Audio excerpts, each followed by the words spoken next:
Ganda ng view ngayon. Magandang panahon dito sa dagat. Ayun, namasyal kami dito sa Downpatrick Head. Mag-walking kami ngayon papunta sa doon sa mountain. So kasama ko yung 3 dalaga galing Dublin. Ayan. Kasi magandang panahon. Itong butas na to, nilagyan ito ng bakod ng council dito kasi maraming nahuhulog dito, kaya para iwas hulog yung mga pumupunta dito, nilagyan nila ng bakod. At saka ito parang view deck para naman makapag picture din yung mga pumupunta dito na naglalakad at iba pang bisita na galing ibang bansa. Ito naman ay isang maliit na island na kaharap lang ng Downpatrick Head. Ang tawag dito ay Dunbriste. Siya ay isang bato, magrabing bato, pero sa taas ay may mga damo kung saan ang mga ibon ay So ito naman dyan tumataas talon yung mga professional diver nung cliff Red Bull cliff diving. So dyan sila, sobrang taas niyan, pero sa kaya nilang mag-dive.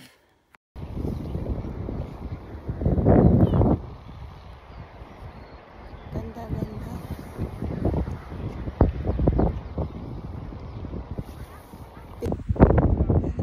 Nag-iisang island dyan sa gitna ng dagat, nakahiwalay siya.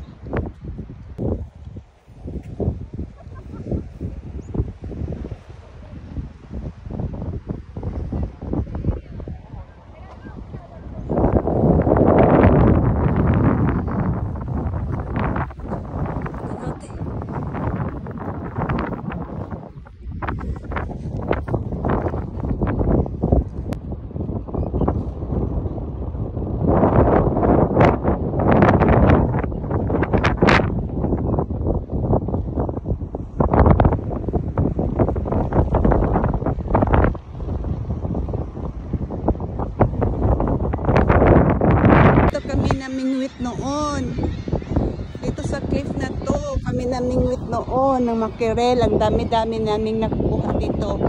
Ito yung mga lalaki dyan nakapila dyan sa cliff na yan, nakataya sila namingwit ng mga isda. Ngayon walang nagmingwit kasi mahangin. Tapos dyan mga ano din, daming ibon doon, daming ibon. Sobrang delikado dito mamingwit. Kasi napaka taas ng cliff. Ayan sila mga kasama ko, nagpicture. Yun. Sobrang hangin, grabing hangin ng ganda yung view.